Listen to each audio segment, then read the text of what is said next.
The voice in Dominic Ashford's earpiece crackled with practiced authority. "Keep the staff away from the green room. We can't have Dominic distracted by the help right now." Von Sterling's words carried through the receiver with the casual dismissiveness of someone who'd never questioned his right to categorize people. Dominic adjusted the small device, expensive, nearly invisible, custom molded to his ear canal, and nodded to his reflection in the dressing room mirror. The gesture was automatic, agreeable. The performance had already begun. 30 feet away, behind a polished mahogany counter, Tessa Okafor accepted a coat worth more than 3 months of her rent. The woman who handed it over, dripping in diamonds, perfume cloud preceding her like an announcement, didn't make eye contact. She never did, none of them did. Tessa was a function, not a person. A place to deposit burdens before entering the glittering ballroom where the Hartwell Arts Foundation Gala transformed money into culture. Donations into legacy. Tessa's hands moved automatically, tagging the coat, hanging it with care the owner would never acknowledge. But as she turned back to the counter, her fingers flickered, unconscious.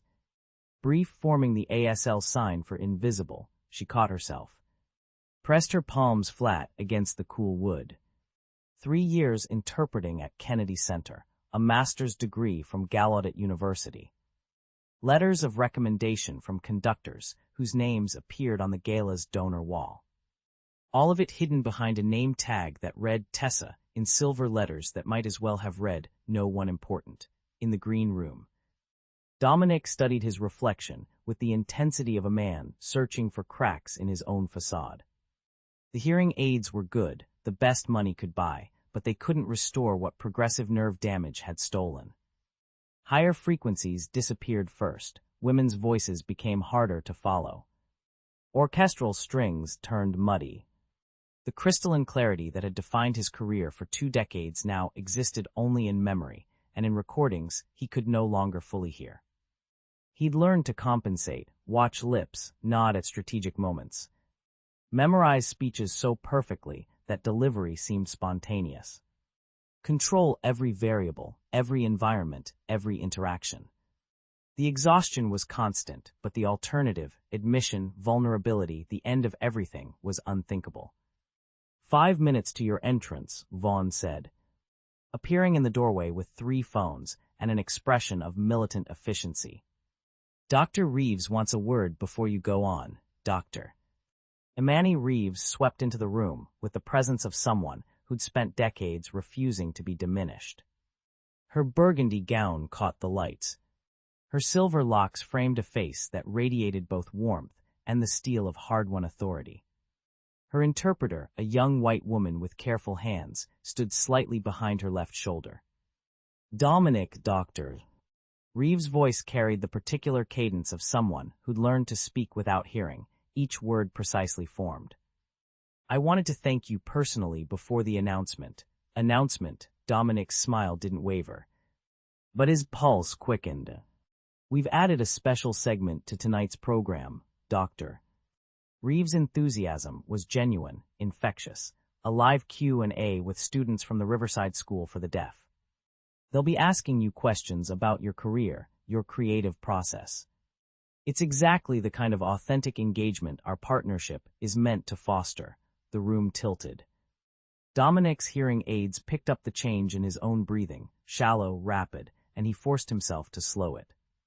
"That's wonderful," he heard himself say. "When, right after your performance?" 15 minutes, maybe 20. The students are so excited, Doctor."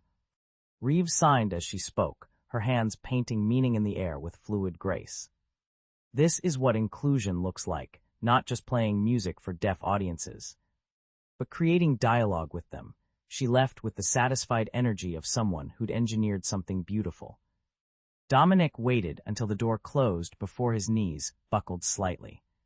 He caught himself on the edge of the vanity. Problem, Vaughn's attention had already returned to his phones. "I don't know sign language," the phones lowered. "What? I can barely hear anymore, Vaughn. I've been hiding it for 3 years. I read lips, I memorize everything. But I don't know ASL, and I can't," Dominic's voice cracked. "I can't do a live Q&A with deaf students. I won't understand them, they'll know. Everyone will know. Vaughn's face cycled through disbelief, calculation, and finally, panic. Why didn't you tell me we needed an interpreter? I didn't know there would be. Never mind. Vaughn was already dialing. We'll fix this at the coat check. Tessa processed another arrival, a fur stole that probably violated several endangered species protections. But her attention had shifted to the frantic figure pacing near the green room entrance. Vaughn Sterling. She recognized him from Foundation events, always moving too fast, always treating service staff like furniture. His voice carried, I need an ASL interpreter, tonight, now, pause. What do you mean you're booked? This is the Hartwell Foundation. We're offering triple your normal rate, longer pause, fine. Give me someone else, 3 calls. 4. Each conversation shorter, more desperate. Tessa's fingers tightened on the counter's edge. She knew every interpreter in the city. Saturday night, last minute, triple rate, still not enough to pull someone from existing commitments. The deaf community was small, professional interpreters were fewer. Vaughn Sterling was about to fail because he'd never bothered to plan for accessibility until it became a crisis. What about an app, Vaughn was saying. Some kind of AI translation, sir, with respect. This is a $3 million endowment event. His assistant's voice was strained. We can't have Dominic Ashford holding up a phone screen. The optics, I know the optics. Vaughn's composure was fracturing. Just find me a solution. Tessa's hands moved without conscious thought, the sign for interpreter followed by here. She caught herself. Pulled back. Stepping forward meant exposure. Meant risking rejection again, in front of everyone, from people who'd already decided she wasn't worth seeing. Meant making herself vulnerable in a space designed to keep her invisible. But it also meant 15 deaf students wouldn't spend tomorrow learning, once again, that their access was negotiable. That their inclusion was conditional. That the promises made to them were worth less than the embarrassment of the people who made them. Dominic emerged from the green room, his face carefully composed but his eyes desperate.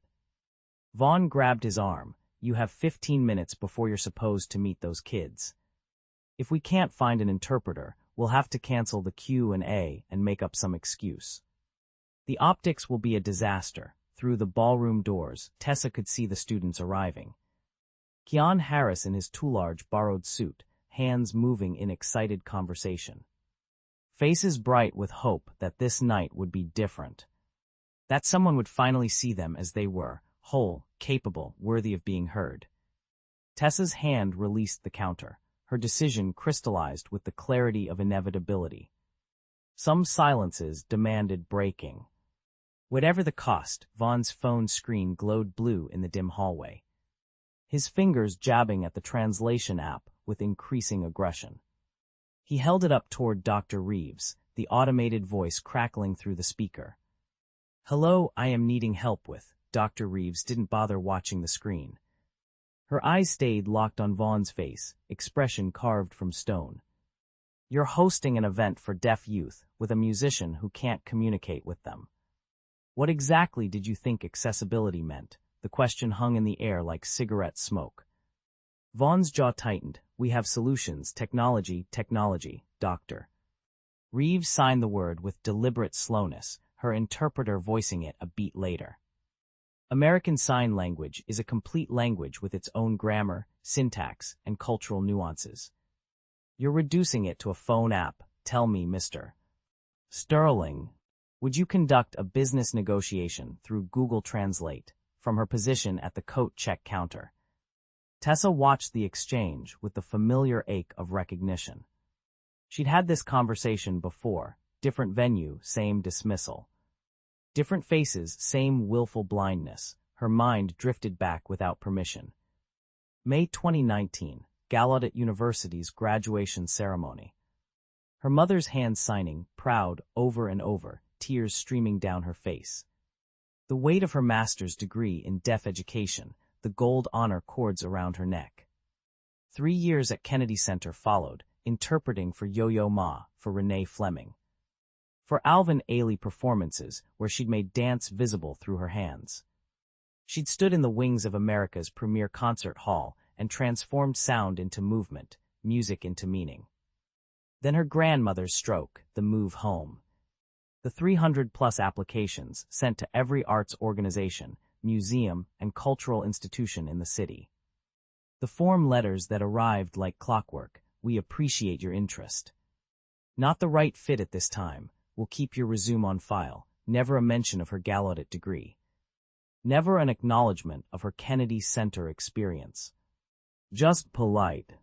Identical rejections that somehow never explained what was wrong with her qualifications. Only that something was. The coat check position had been temporary. That was 18 months ago. Sir, I have someone on the line from Metro Interpreting Services.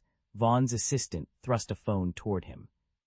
They can send someone in 45 minutes. 45 minutes, Vaughn's voice cracked. Dominic goes on in 12. Down the hallway, Dominic emerged from the green room for the third time. His tuxedo jacket hung differently now, the fabric darkened under his arms, across his back. Sweat beaded at his temples, despite the venue's aggressive air conditioning. His hands trembled as he checked his watch, the careful conductor's fingers now jerky and uncontrolled. Tessa recognized that panic. She'd seen it in students facing oral exams in their second language. In deaf professionals forced to navigate hearing-centric meetings without accommodation. The physical manifestation of a system designed to make you fail. What about written notes? A server appeared at Vaughn's elbow, her voice hesitant. They could write questions and he could write answers, written notes. Vaughn spun on her, his voice rising. This is the Hartwell Arts Foundation, not a middle school cafeteria. We need actual professionals. Not some makeshift accommodation that makes us look incompetent. The server stepped back. Choisund. Tessa's fingers curled around the edge of the counter. Mr. Sterling, another staff member, approached, younger, braver. I just thought maybe someone on staff knows ASL. We could ask. I said keep the staff out of this. Vaughn's voice carried across the marble lobby. Sharp enough that several guests turned to stare. We need actual professionals. Real interpreters, not some amateur who learned a few signs from YouTube. The words landed like physical blows. Tessa's hand moved to her employee badge, fingers tracing the engraved letters. Coat check, 2 words that defined how everyone here saw her. 2 words that erased her master's degree, her professional experience, her 3 years of making beauty accessible. She could step forward, right now, walk across this marble floor and say the words that would solve everything. And risk what? Public rejection in front of everyone. Vaughn's dismissal, louder this time, more explicit. The humiliation of offering help to people who'd already decided she wasn't worth seeing. Staying silent was safe. Staying silent kept her dignity intact, her pride protected. Staying silent meant she couldn't be heard again. In the reception room down the hall, visible through the glass doors, Keon Harris sat with 14 other deaf students. His hands moved in rapid conversation with the girl next to him, their faces animated with excitement. Tessa caught fragments of their signing, first time, real musician. So many questions. Keon pulled out his notebook, pages filled with questions he'd been preparing for weeks. His borrowed suit swallowed his thin frame.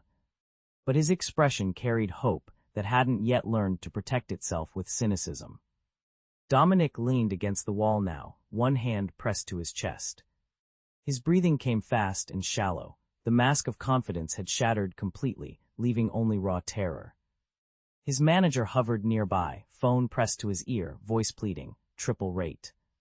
Quadruple, name your price. Dr. Reeves watched it all with the patience of someone who'd seen this performance before.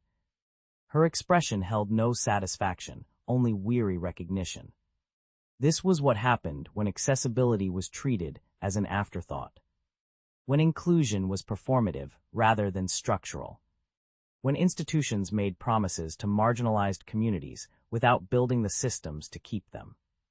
Tessa's hand released the counter. The decision crystallized not as choice but as inevitability. She thought of Keon's notebook, his carefully prepared questions that deserved answers.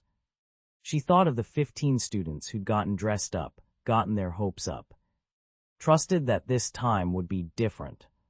She thought of herself at 16, believing that credentials and competence would be enough. Her posture straightened, her hands stilled. She took one step forward, then another, her plain black uniform moving through the space between invisibility and exposure. Dr. Reeves' phone buzzed. She glanced at the screen, then looked up at Vaughn with finality carved into every line of her face. Mr. Ashford, her voice cut through the chaos with surgical precision.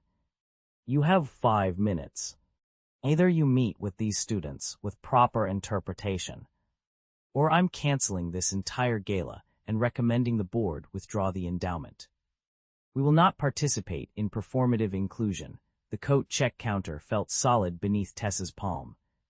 6 months of that same smooth wood grain, that same position behind the barrier separating service from served. Her hand lifted, released. The absence of contact felt like stepping off a cliff. Each step carried weight beyond the physical. Past the gilt-framed mirrors, reflecting 1,000 versions of herself in that plain black uniform. Past the marble columns where Vaughn paced, phone pressed to his ear, voice climbing toward hysteria. Past the invisible line that separated people like her from people like them. Dominic leaned against the wall, one hand pressed to his chest like he could physically hold himself together. His breathing came fast and shallow. The mask of confidence had shattered completely, leaving only raw terror. She stopped directly in front of him, 3 feet away. Close enough that he had to see her. I can interpret, 3 words, quiet, firm. Undeniable, Vaughn's hand sliced through the air without looking at her. Not now, his eyes never left his phone screen. She didn't exist. She'd never existed. Just another body in a uniform, another piece of the invisible machinery that kept places like this running. Tessa's hands rose. Her fingers moved through the formal introduction she'd learned at Gala. The one she'd used at Kennedy Center, at the National Theater. At venues where her credentials mattered more than her skin or her uniform. The signs flowed with the practiced elegance of someone who'd spent years making language visible. Hello, my name Tessa Okafor. I am certified interpreter. I can help, doctor. Reeves' head turned sharply. Her eyes tracked Tessa's hands with the immediate recognition of a native speaker, seeing their language executed with precision. For 3 seconds, the older woman simply stared. Then her hands moved, rapid and complex, the kind of ASL that separated professionals from amateurs. Where train, how long interpret, your certification level. Tessa's response came without hesitation. GALLAUDT University. Master degree Deaf Education, 3 years Kennedy Center, RID certified. The conversation unfolded in a language that excluded everyone else in the hallway. Vaughn's mouth opened, closed. Dominic straightened slightly, watching the fluid exchange with something like awe. The signs moved too quickly for him to follow, but their meaning was clear. These 2 women were having a conversation he wasn't qualified to join. Doctor. Reeves' hands stilled. Her expression shifted from anger to shock to something that looked like vindication carved in ice. She turned to Vaughn with the precision of a surgeon selecting a scalpel. Ms. Okafor holds a master's degree in deaf education from Gala University. Each word landed with devastating clarity. She interpreted at Kennedy Center for 3 years. She holds RID certification, a pause that stretched like a blade. And you have her checking coats. Vaughn's face drained of color. We didn't know, she never mentioned. Did you ever ask, doctor? Reeves' voice could have cut crystal. Did you look at her resume before relegating her to service work? Or did you see a young black woman and decide where she belonged without bothering to find out who she actually was? The silence that followed carried the weight of every assumption.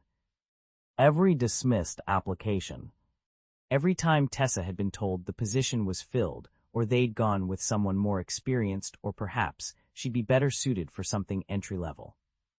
Dominic's eyes found Tessa's face. Really looked at her. perhaps for the first time despite 6 months of her taking his coat. Returning his coat, existing in his peripheral vision like furniture. His expression showed recognition beyond the immediate crisis, understanding that his own silence about disability had made him complicit in systems that rendered people invisible. I submitted my resume 8 times. Tessa's voice remained steady, though her hands trembled slightly at her sides. Different departments, different positions. I have references from the Kennedy Center artistic director, from Gala faculty, from 3 years of professional interpretation work. I moved here to care for my grandmother. I needed employment. I took what was offered. She met Vaughn's eyes directly. I've been here 6 months. You've walked past me 463 times. You've never once asked my name. Vaughn's mouth worked silently. His phones buzzed in his hands, ignored for the first time all evening. Sometimes our paths take unexpected turns. Tessa's posture straightened, her voice gaining strength. But perhaps tonight, that unusual path benefits everyone in this room. Keon Harris and 14 other students are waiting. They deserve answers. They deserve communication, and I can provide that. She looked at Dominic. If you'll trust me, Dr. Reeves signed something rapid to Tessa, a question, an acknowledgement, a promise. Tessa nodded once, her hands responding with formal agreement. The students are in the East Gallery, Dr. Reeves said. You have 45 minutes before the performance.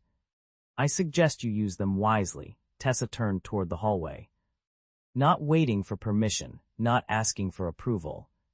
Simply moving forward with the quiet certainty of someone who'd finally stopped making herself small. Dominic followed. The power dynamic had reversed completely, the millionaire musician trailing behind the coat check attendant. Dependent on her competence, her generosity, her willingness to help despite everything. They walked through corridors lined with portraits of foundation benefactors. Past the grand ballroom where the gala would unfold. Toward the smaller gallery where 15 students waited.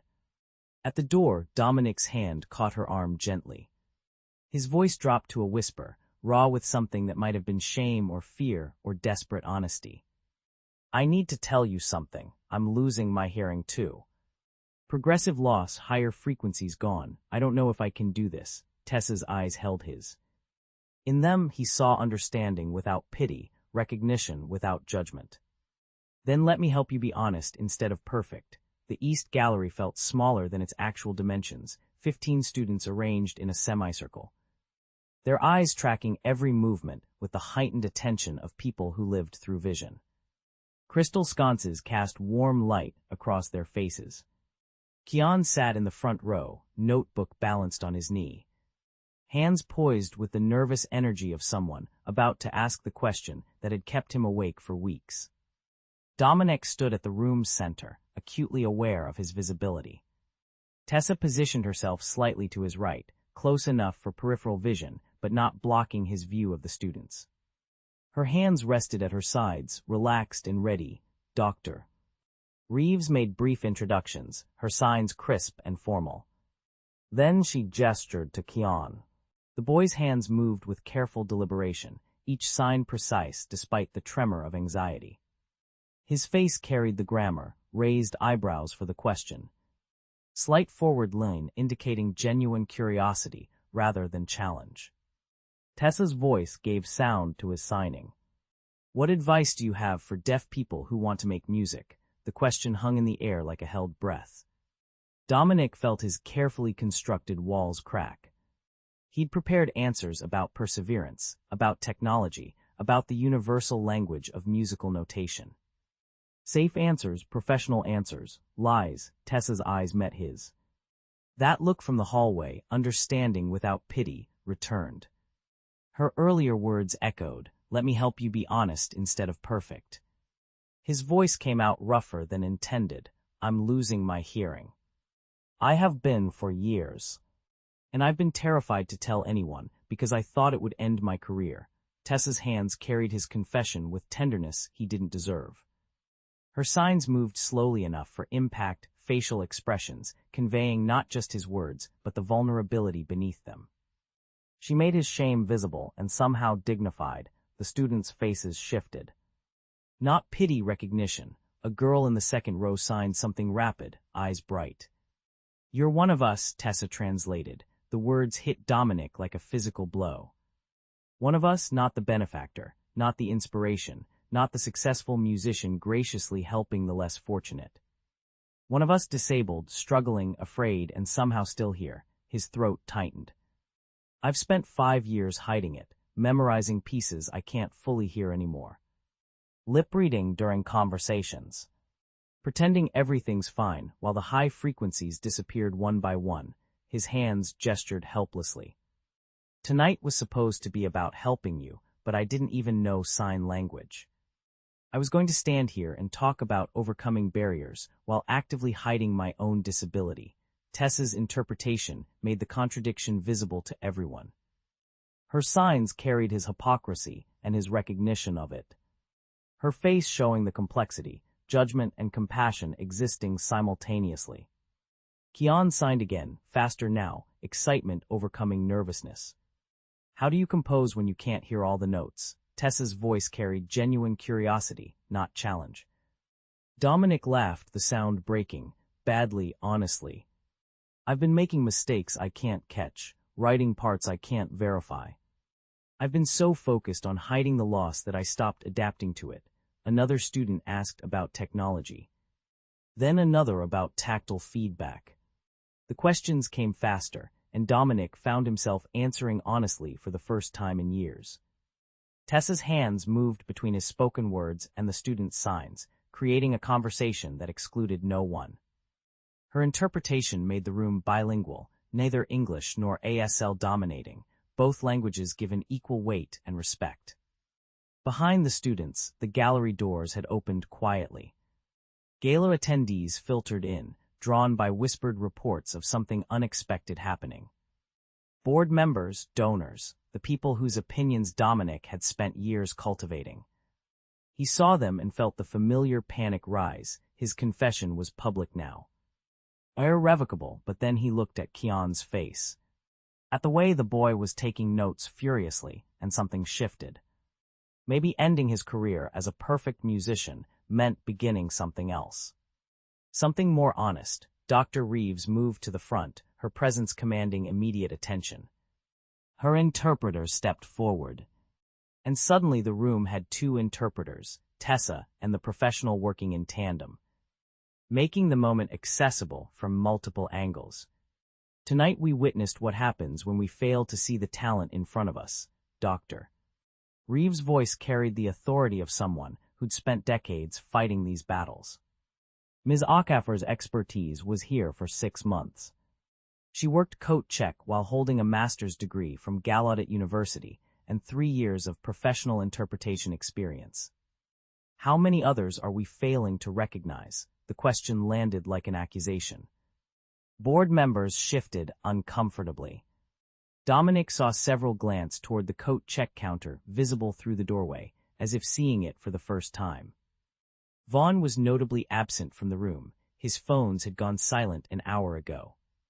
The Hartwell Arts Foundation will receive its $3 million endowment, Dr. Reeves continued, with conditions, comprehensive accessibility audits, hiring practice reviews, and the creation of a new position, the Deaf Arts Initiative Director, to ensure tonight's failure never happens again. Her eyes found Tessa with pointed deliberation. The look carried volumes, recognition, invitation, and the unspoken understanding that some opportunities came from crisis.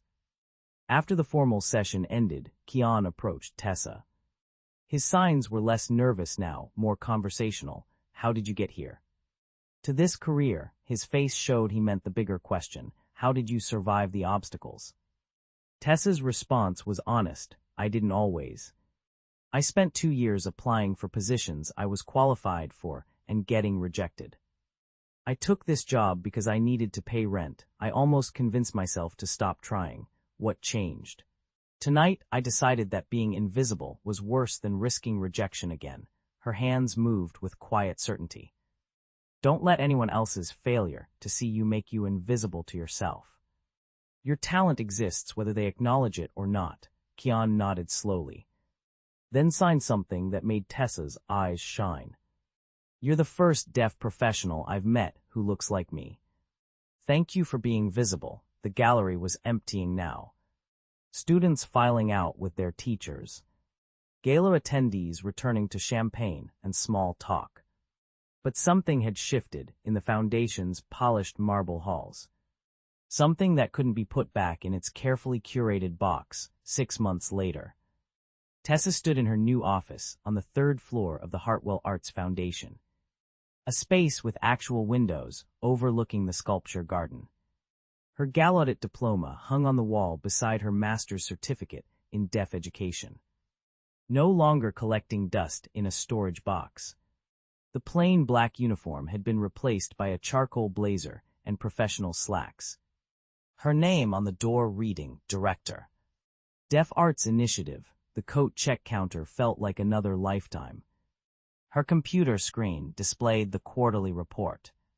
12 employees with disabilities hired across programming, development, and administration. 47 partner venues had completed accessibility audits, installing visual alert systems and hearing loops. 214 deaf students connected with professional mentors in music, theater, and visual arts. The numbers represented more than statistics. They were people who might actually be seen now. A knock interrupted her review. Dominic entered, looking less polished than she remembered. His silver-streaked hair was slightly disheveled, and he wore a casual sweater instead of formal attire. His hands moved through awkward fingerspelling as he attempted a greeting in ASL, stumbling over the letters of her name. She smiled and signed back slowly, correcting his hand position with gentle patience. "I'm terrible at this," he said aloud, then tried signing the same sentiment with clumsy determination.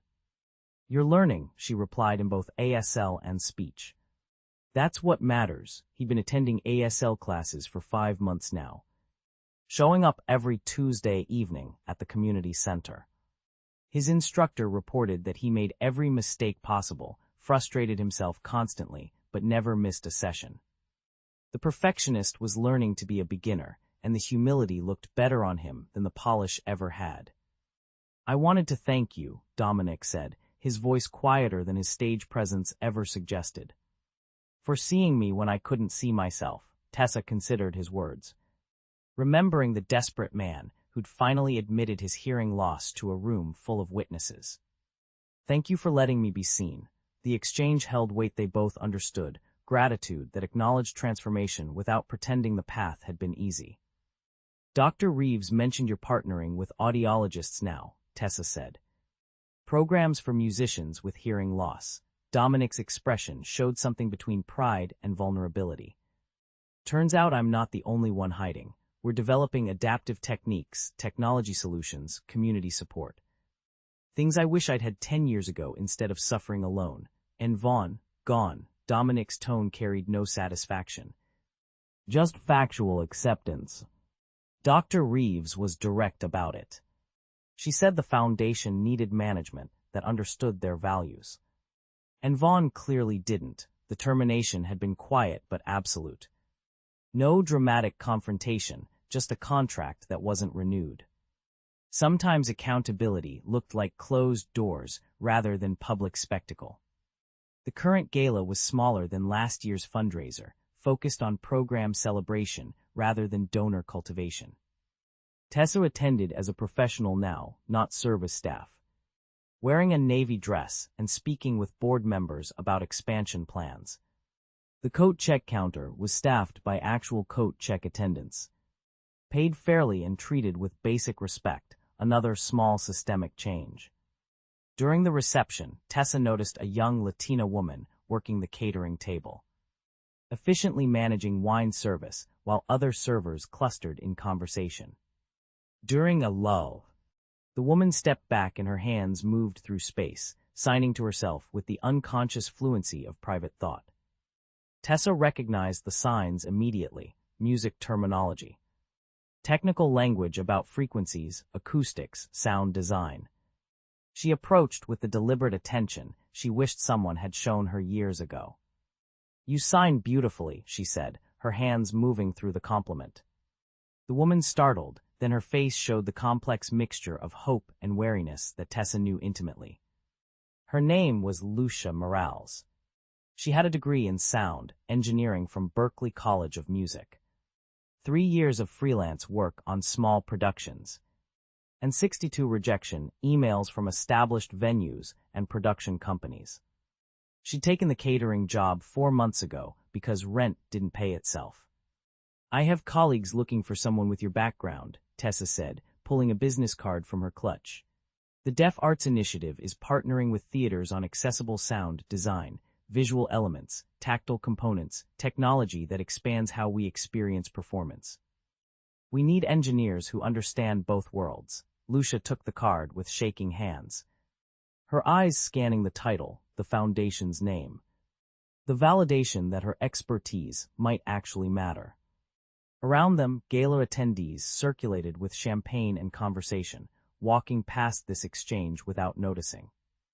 A woman in a catering uniform and a foundation director talking shop, invisible to those who'd learned not to see. But Tessa saw, because she knew what invisibility felt like. Understood how talent could hide behind uniforms and wrong assumptions in systems designed to overlook certain people entirely. This isn't a story about one woman's triumph, it's a question about your complicity in others' invisibility. How many talented people work in your organization, their expertise hidden behind titles that blind you to their capability? The true failure isn't missing talent once, it's building systems that ensure you miss it repeatedly. The camera pulls back, showing Tessa and Lucia in animated conversation. Hands moving through technical signs, faces bright with possibility. Other attendees flow past them like water around stones, unseeing. How much talent exists in plain sight, waiting for someone willing to look? Who's invisible in your world, and more importantly, what are you going to do about it?